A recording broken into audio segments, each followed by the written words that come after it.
汽车空调制冷效果不好，教你不花钱一招解决。咱们今天现场给朋友们看看，咱们修的质量是一个大众车的一个宝来。车主说在别的地方修呢，人家让他换压缩机。这种车我们修的很多，如果压缩机坏的话，就会彻底的不制冷。那么这种情况，咱们只需要把空调开开，咱们测试一下它的压力，只要压力正常，压缩机也不会坏。我们把空调的压力表卡上以后，就可以判断出所有的毛病和故障。高压值的话在150到200之间，低压的话在30到40之间。这种低压和高压受值非常正常，压缩机没毛病。那么这空调的制冷剂呢也在正常受值之内，所以说你这种换压缩机是白花钱。那么咱们只需要把前杠拆开，就是判断它制冷效果不好，越热越不好，就是里边的散热性不好了，很多车里面都会出现。咱们已经把它的前杠给它拆开了，我们修的这种车修的特别多，最重要是这种大众车你不拆开的话就发现不了问题。咱们把空调散热器拿到边上，你可以看到这是中间的隔层，这里边呢是水箱的一个散热器，这上面密密麻麻的话像布了一层棉被一样，这是流虚阳虚长时间在里边堆积下来形成了一个隔绝，就是影响它散热。当你车在跑程不高速达到的通风量不够的时候呢，光靠发动机自身的风转所转的力度的话，它不足以散热，所以说温度越高，那空调的制冷效果就越差。发动机温度的话有时候也会高，所以影响安全性特别差。而且它的只是说隔了2层，它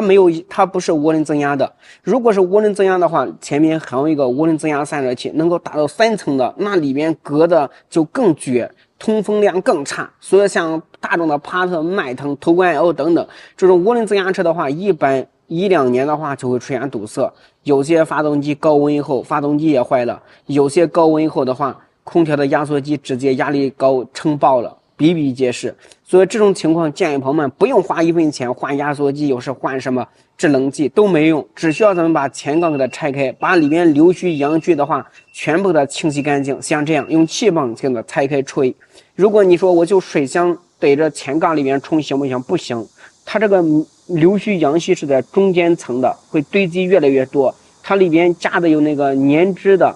有那个什么树脂类的，还有那个土类的，像一层有丝状的，就是它水一冲的话也冲不掉，所以只有拆开的话，这样才能给它清洗干净。等到把流虚阳虚全部用气泵冲干净以后的话，再用水把里边这种浮灰量也给它洗干净，这样又可以持续个5-6年呢，就不会再出现这种手晕高，也不会再出现的空调散热性不好。所以开大众车的朋友们一定要记得这一点。这边就是咱们拆下来它的前杠拆来放在这边。有的朋友就想，那这个车我装一个防虫网，让它表面不会再出现呢，它也装了。大家看一下，它的整个镂空是非常大的，就是你可以防止那些虫屎、鸟屎类的大的颗粒感进不来，像流虚、阳虚啊、腐灰啊，它直接呢这种穿透过去，依然在水箱和散热器、空调散热器中间呢形成个夹层，里边的话会堵得更加严重。所以像这种的话，你也没有办法防止内在出现堵塞。咱们这样整体给它拆开一清洗的话，这个车的空调制冷效果的话，就能达到一个将近5-6度的一个制冷效果，特别好，让人在里边的话冷得瑟瑟发抖。夏天空调制冷效果不好，不要想着第一件事我换什么好，往往这样简单一清就行。好，这期视频呢就到这里，感谢朋友的支持，再见。你有任何汽车问题的话，可以打在评论区。